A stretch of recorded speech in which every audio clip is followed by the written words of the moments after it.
साधु बिना संगत के चोला बिना भजन के मोना तेरे किया दे लगा मोना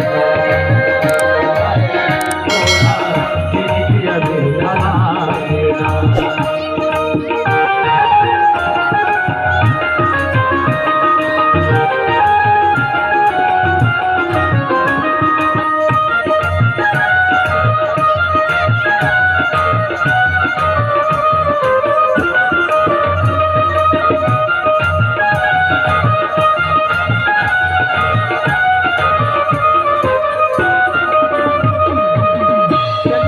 घर दिलाया घाट उजर लागे कथा बिना राम के चिड़ गया घर लागे कथा बिना राम के चिड़ गया घर लागे कथा बिना घर दिलाया घाट उजर लागे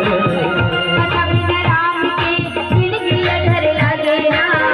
कथा बिना राम के चिड़ गया घर लागे तेरे बिना चारा के दुख बिना डारा के तेरे बिना चारा के दुख बिना डारा के मोना तेरे किया दे